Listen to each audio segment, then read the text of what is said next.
تمام حقائق کو باریک بینی کے ساتھ جانچتا ہے۔ اس مقصد کے لیے ماہرین کی ایک ٹیم مقرر ہے جس کے پاس ایک مکمل قسم کی ریفرنس لائبریری مہیا کی گئی ہے۔ میگزین کی ایک اشاعت 8 اپریل 1974 میں صفحہ اول کا مضمون یا کور سٹوری افراط زر پر تھا، جس کا عنوان تھا world inflation. Time magazine press جانے سے پہلے حسب قاعدہ مذکورہ سٹاف کے پاس پہنچا۔ اس مضمون میں ایک بات یہ تھی کہ قدیم لیڈیا کے باشندوں یا لیڈینز نے پہلی بار دھات کے سکے بنائے۔ متعلقہ کارکن نے اس کو لائبریری کے محققین کے پاس بھیجا کہ وہ اس کی تحقیق کریں۔ انہوں نے 3 انسائکلوپیڈیا کو دیکھا تو تینوں میں مختلف بیانات تھے۔ پھر انہوں نے تاریخ زر یا ہسٹری آف منی پر 2 اہم ٹیکسٹ بکس سے رجوع کیا اور بالآخر اپنے فیصلے سے متعلق کارکن کو مطلع کیا۔ اس پورے عمل میں صرف 15 منٹ لگے۔ تعلیم کی اہمیت۔ راجہ رام موہن رائے مشہور ہندو مسلح ہیں۔ انہوں نے سائنسی تعلیم کی زبردست وکالت کی۔ وہ سائنسی تعلیم یا سائنس اورینٹڈ ایجوکیشن کے حامی تھے۔ انگریزوں نے جب سنسکرت کالج قائم کرنے کا اعلان کیا تو راجہ رام موہن رائے نے دسمبر 1823 میں انگریز گورنر جنرل لارڈ ایلم ہرسٹ کو لکھا کہ سنسکرت کی تعلیم سے زیادہ ہم کو سائنسی تعلیم کی ضرورت ہے۔ انہوں نے زور دیا کہ ہندوستان میں ایسی تعلیم جاری کی جائے جس میں ریاضی، نیچرل فلسفی، کیمسٹری، اناٹمی اور دوسری جدید سائنسی تعلیم کا انتظام ہو۔ راجہ رام موہن رائے کے زمانے میں اور ان کے بعد بھی عرصے تک مسلمانوں میں کوئی بھی قابل ذکر آدمی نظر نہیں آتا جس نے جدید دور میں سائنس کی اہمیت کو سمجھا ہو اور اس کی تعلیم پر اس طرح زور دیا ہو۔ اس کی وجہ کیا ہے؟ اس کی کم از کم ایک وجہ یہ ہے کہ پچھلے دور میں مسلمانوں میں کوئی ایسا شخص پیدا نہیں ہوا جو اتنا تعلیم یافتہ ہو جیسا کہ راجہ رام موہن رائے تھے۔ راجہ رام موہن رائے کے سیکرٹری سینفورڈ آرنٹ نے لکھا ہے کہ وہ کم از کم 11 زبانوں سے واقف تھے: سنسکرت، عربی، فارسی، ہندی، بنگالی، انگریزی، عبرانی، لاطینی، فرانسیسی، اردو اور یونانی۔ ان کی پہلی کتاب کا نام تحفۃ الموحدین ہے۔ اس کا دباچہ عربی میں ہے اور اصل کتاب فارسی میں ہے۔ انہوں نے پہلی بار ویدوں اور اپنشدوں کا انگریزی اور بنگالی میں ترجمہ کیا۔ 1816 میں انہوں نے بنگال گزٹ نکالا جو کسی ہندوستانی کی ملکیت میں نکلنے والا پہلا انگریزی اخبار تھا۔ اس کے علاوہ انہوں نے فارسی میں بھی ایک اخبار جاری کیا۔ لال قلعہ کے مغل بادشاہ کو اپنے وظیفے کی رقم کے سلسلے میں ایک سفارت انگلستان بھیجنے کی ضرورت پیش آئی۔ اس وقت مغل تاجدار نے جس ہندوستانی کا انتخاب کیا وہ راجہ رام موہن رائے تھے۔ چنانچہ وہ 1830 میں اس مشن کے تحت انگلستان گئے۔ ہندو قوم کو 18ویں صدی میں راجہ رام موہن رائے جیسا آدمی مل گیا، اس لیے وہ فوراً سائنس کی تعلیم میں داخل ہو گئی۔ مگر مسلمانوں کو پچھلے 200 برس میں بھی غالباً کوئی راجہ رام موہن رائے نہیں ملا۔ ایسی حالت میں مسلمان اگر جدید تعلیم میں پیچھے ہیں تو یہ عین وہی بات ہے جو واقعے کے اعتبار سے ہونی چاہیے۔ ڈیگالزم۔ میں نے بطور خود ایک اصطلاح وضع کی ہے جس کو میں ڈیگالزم کہتا ہوں۔ اس کا مطلب ہے کسی لیڈر کا اپنی لیڈری کی قیمت پر قوم کا مستقبل بنانا۔ موجودہ زمانے میں فرانس کے جنرل ڈیگال کی زندگی اس قربانی کی ایک مثال ہے، اس لیے میں نے انہی کے نام سے ڈیگالزم کی اصطلاح وضع کی ہے۔ جنرل ڈیگال موجودہ صدی کے وسط میں فرانس کے حکمران بنے۔ اس وقت فرانس یورپ کا مرد بیمار بنا ہوا تھا۔ فرانس کے افریقی مقبوضات میں آزادی کی تحریکیں چل رہی تھیں۔ ان تحریکوں کو کچلنے میں خود فرانس کچل اٹھا تھا۔ فرانس کے بے شمار جوان مارے گئے تھے اور اس کی اقتصادیات دیوالیہ کی حد کو پہنچ گئی تھی۔ فرانس کے افریقی مقبوضات اس کے لیے سرمایہ یا ایسٹ نہیں تھے، بلکہ اس کے لیے بوجھ یا لائبلٹی بن چکے تھے۔ مگر اس طرح کی چیزیں قوم کے لیے پریسٹیج کا مسئلہ بن جاتی ہیں، اور جو چیز پریسٹیج بن جائے اس سے دستبرداری کے لیے لوگ کسی قیمت پر تیار نہیں ہوتے۔ جنرل ڈیگول نے اس معاملے کی نزاکت کو محسوس کیا۔ انہوں نے 1950 سے 1960 تک میں افریقہ کی تمام فرانسیسی نو آبادیات کو آزاد کر دیا۔ اس کے بعد 1962 میں الجیریا کو بھی آزاد کر دیا، جہاں زبردست تحریک آزادی چل رہی تھی۔ اس کا نتیجہ یہ ہوا کہ لوگ جنرل ڈیگول سے سخت برہم ہو گئے، حتیٰ کہ 1969 میں ڈیگول کو مجبوراً استعفیٰ دینا پڑا۔ اگلے سال جب ان کا انتقال ہوا تو ان کے جنازے میں صرف چند آدمی شریک تھے، مگر جنرل ڈیگول نے خود مر کر فرانس کو زندگی دے دی۔ اس کے بعد فرانس تیزی سے آگے بڑھنا شروع ہوا، یہاں تک کہ آج فرانس یورپ کا طاقتور ترین ملک شمار ہوتا ہے۔ سائنسی مزاج۔ مجھے کبھی کبھی احساس ہوتا ہے کہ میں ایک پیدائشی سائنسدان یہ بورن سائنٹسٹ ہوں، ٹیکنیکل معنوں میں نہیں بلکہ مزاج کے معنوں میں۔ سائنٹسٹ خارجی حقیقت کا مطالعہ کرتا ہے اور اس کو انتہائی درست زبان یہ پریسائز لینگویج میں بیان کرتا ہے۔ سائنسدان کی کامیابی یہ ہے کہ وہ خارجی حقیقت کو ویسا ہی بیان کر دے جیسا کہ وہ فی الواقع ہے۔ اس سے سائنسدان کے اندر حقیقت واقعہ سے مطابقت کا مزاج پیدا ہوتا ہے۔ سائنسی مزاج یا سائنٹیفک ٹیمپر دراصل حقیقت واقعہ سے مطابقت ہی کا دوسرا نام ہے۔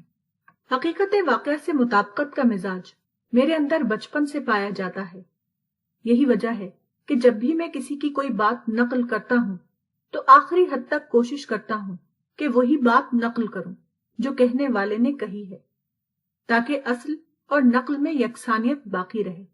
جب میں کسی کی فکر پر تنقید کرتا ہوں تو اس کو بار بار پڑھتا ہوں تاکہ میری تنقید عین اسی بات پر ہو جو پیش کرنے والے نے پیش کی ہے، نہ کہ کسی دوسری بات پر۔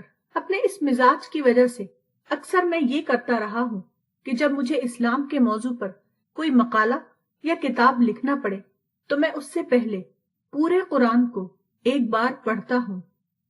قرآن کو بار بار پڑھنے کے باوجود ہر نئے موقع پر میں پھر سے اس کو ایک بار پڑھتا ہوں تاکہ میری بات عین قرآن کے مطابق رہے، دونوں کے اندر نامطابقت پیدا نہ ہونے پائے۔ میرا یہ مزاج اتنا بڑھا ہوا ہے کہ وہ ہر معاملے میں ظاہر ہوتا ہے، حتیٰ کہ اکثر ایسا ہوتا ہے کہ ایک معمولی خط کا جواب دیتے ہوئے میں اس خط کو کئی بار پڑھتا ہوں۔ مکتوب نگار کا منشا اچھی طرح سمجھنے سے پہلے میں اس خط کا جواب نہیں دیتا۔ یہی وجہ ہے کہ میرے اوپر لوگوں نے بے شمار تنقیدیں کی ہیں، مگر آج تک کوئی یہ نہ کہہ سکا کہ میں نے اس کی بات کو غلط شکل میں پیش کیا ہے۔ ذہنی سفر۔ مسز اینی بیسنٹ ایک انگریز خاتون تھی۔ انہوں نے لندن کے ایک اچھے تعلیمی ادارے میں انگریزی، فرانسیسی اور جرمن وغیرہ زبانیں سیکھی۔ ان کے اندر اظہار خیال کی بہت عمدہ صلاحیت تھی۔ وہ 1893 میں ہندوستان آئیں اور یہاں کے بہت سے سیاسی اور سماجی کاموں سے وابستہ رہیں۔ 21 ستمبر 1933 کو ان کا انتقال ہوا تو ان کی وصیت کے مطابق ان کے قبر پر یہ کتبہ لگایا گیا: She tried to follow truth۔ اس نے سچائی کے راستے پر چلنے کی کوشش کی۔ مگر عجیب بات ہے کہ مسز اینی بیسنٹ عملی طور پر دوسروں کے ساتھ زیادہ دیر تک نہ چل سکی۔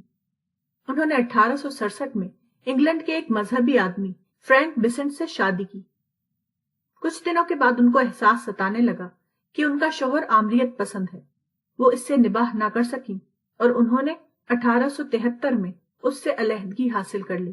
وہ ہندوستان کی سیاست میں داخل ہوئیں اور 1917 میں انڈین نیشنل کانگریس کی صدر منتخب ہوئیں۔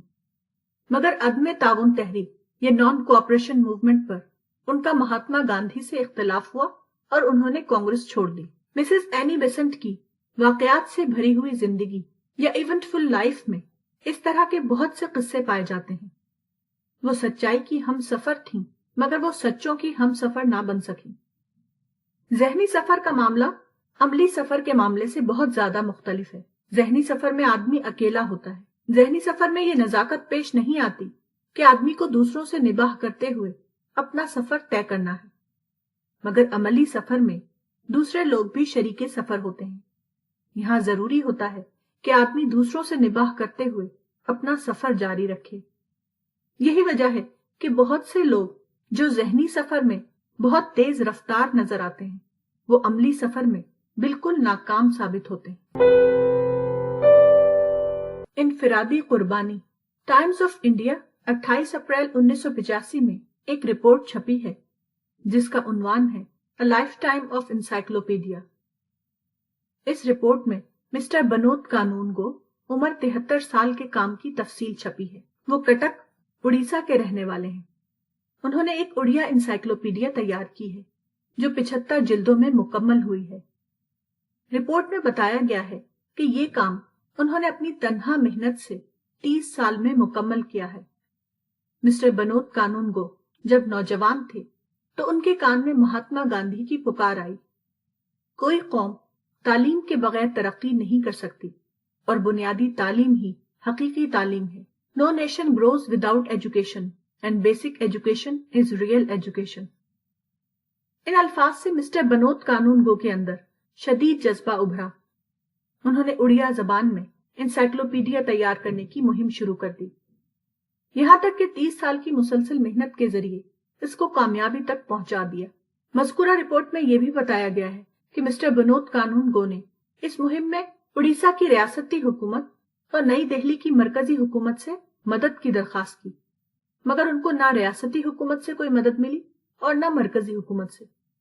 اس کے باوجود مسٹر بنود قانون گو نے اپنے محدود ذرائع سے کام لیتے ہوئے اپنی مہم جاری رکھی، یہاں تک کہ اس کو اختتام تک پہنچا دیا۔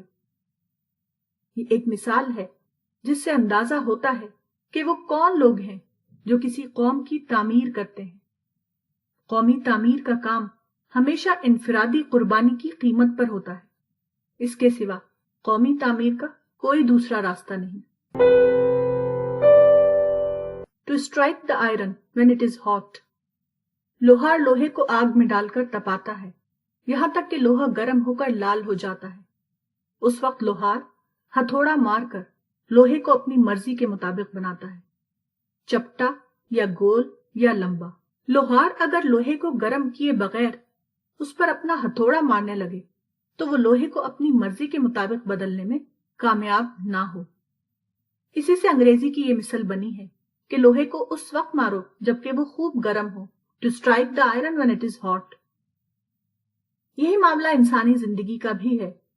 آدمی کو زندگی میں اکثر کوئی اقدام کرنا پڑتا ہے، مگر اقدام سے پہلے ضروری ہے کہ حالات کا بھرپور اندازہ کر لیا جائے۔ اگر حالات پوری طرح تیار ہوں تو اقدام مفید ہوگا، ورنہ ناکام ہو کر رہ جائے گا۔ لوہا گرم ہونے پر ہتھوڑا مارنے والا اپنے مقصد کو حاصل کرتا ہے۔ جو شخص ٹھنڈے لوہے پر ہتھوڑا مارنے لگے وہ صرف اپنے ہاتھ کو دکھ پہنچائے گا، وہ لوہے کو اپنی مرضی کے مطابق نہیں ڈھال سکتا۔ Hitting the nail on the head۔ انگریزی کا ایک مثل ہے کہ کیل کے عین سر پر مارنا۔ یہ مثل بہت بامانی ہے۔ اس میں ایک مادی مثال کے ذریعے انسانی کامیابی کا راز بتایا گیا ہے۔ یہ ایک معلوم بات ہے کہ کیل جب کسی چیز پر ٹھونکی جاتی ہے تو اس کے ٹھیک سر پر ہتھوڑی ماری جاتی ہے۔ اگر ہتھوڑی کی مار ادھر ادھر پڑے تو وہ صحیح طور پر اندر داخل نہیں ہوگی بلکہ ٹیڑھی ترچھی ہو کر رہ جائے گی۔ اسی طرح زندگی کے معاملات میں یہ جاننا پڑتا ہے کہ ٹھیک ٹھیک وہ کون سا مقام ہے جہاں ضرب لگانی چاہیے۔ صحیح ضرب کے نتیجے ہی کا دوسرا نام کامیابی ہے۔ مثلاً آپ کسی موضوع پر اظہار خیال کر رہے ہیں یا کسی شخص سے ایک اختلافی موضوع پر بحث کر رہے ہیں۔ ایسی حالت میں اگر آپ وہ بات کہیں جو ٹھیک ٹھیک موضوع کے اوپر چسپاں ہوتی ہو تو سننے والا آپ کے نقطۂ نظر کو ماننے پر مجبور ہو جائے گا۔ اس کے برعکس اگر آپ ایسی باتیں کریں جو زیر بحث موضوع پر ٹھیک فٹ نہ بیٹھتی ہوں تو آپ کی بات لوگوں کو بے وزن محسوس ہوگی۔ وہ اپنے آپ کو اندرونی طور پر مجبور نہ پائیں گے کہ آپ کے نقطۂ نظر سے اتفاق کر لیں۔ منصوبہ بند پسپائی۔ ایک انجینئر صاحب سے ملاقات ہوئی۔ انہوں نے ماسکو یونیورسٹی سے انجینئرنگ کیا ہے۔ وہ روسی زبان بھی اچھی طرح جانتے ہیں۔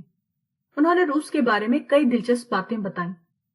مثلاً انہوں نے لینن کا ایک مقولہ روسی زبان میں بتایا جس کا ترجمہ یہ تھا، اگر ایک ہاتھ پیچھے کھسکو تو 2 ہاتھ آگے بڑھنے کے ارادے سے۔ یہ مثل بہت بامانی ہے۔ زندگی میں ایسے مواقع آتے ہیں جبکہ آدمی کو پیچھے ہٹنا پڑتا ہے، مگر وہ پسپائی نہیں ہے جو منصوبہ بند ہو۔ یعنی آدمی پیچھے ہٹنے کے لیے قدم پیچھے نہ کرے بلکہ اس کا پیچھے ہٹنا آگے بڑھنے کی ایک تدبیر ہو۔ وہ ایک قدم پیچھے ہٹے تو اس لیے پیچھے ہٹے کہ اس کے ذریعے سے اس کو 2 قدم آگے بڑھنے کا راستہ ملے گا۔ تمثیلی زبان۔ قدیم عرب شعراء کے ہاں ایسے اشعار ملتے ہیں جن میں بڑی حکمت کی باتیں ہوتی ہیں۔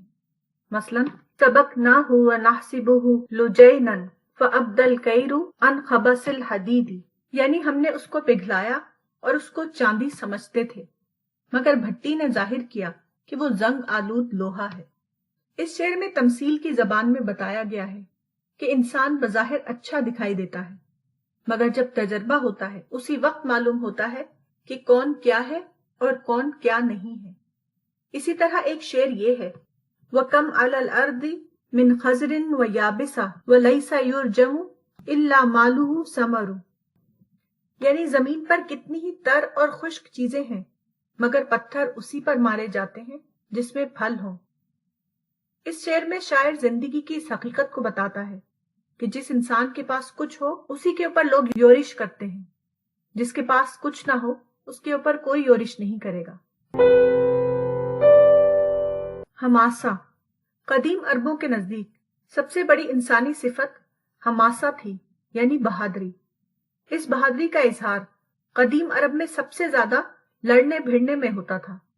ایک حماسی شاعر کہتا ہے، اذا المہرۃ الشقراء ادرک زہرھا فشب الالہ الحرب بین القبائل، یعنی جب میرا گھوڑا سواری کے قابل ہو جائے تو خدا قبائل میں جنگ بھڑکا دے تاکہ میں اپنی بہادری کے جوہر دکھا سکوں۔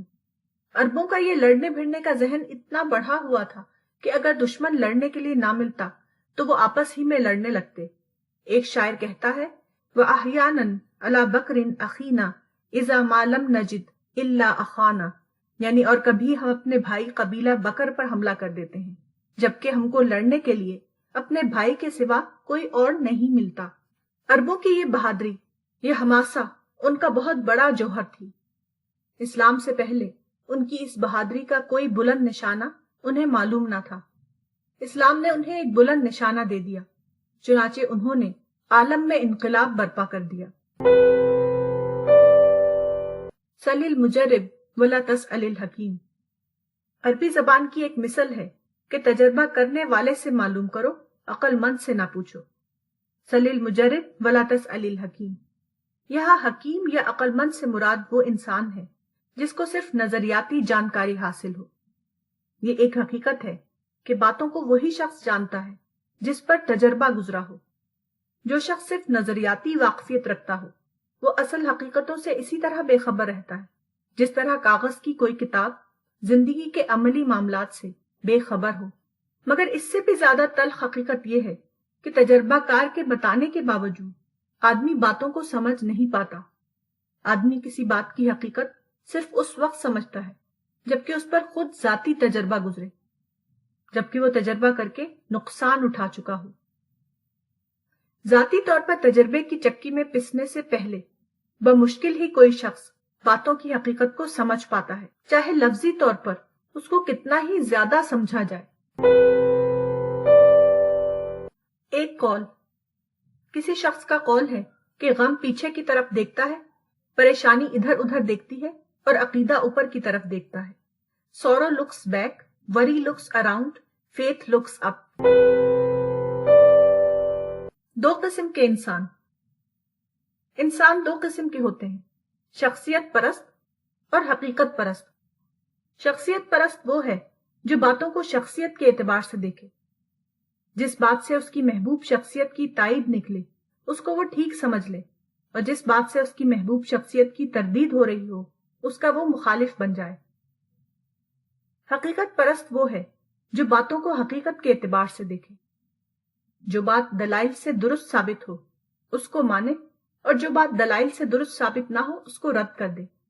یہی دوسری قسم کے لوگ ہیں جو خدا کو پاتے ہیں، جو آخری اعلیٰ حقیقت ہے۔ پہلی قسم کے لوگ ساری عمر شخصیت کے خول میں بند رہتے ہیں اور اسی میں مر جاتے ہیں۔ وہ اس لذت معرفت سے محروم رہتے ہیں جو حقیقت اعلیٰ کو پا کر کسی بندہ خدا کو حاصل ہوتی ہے۔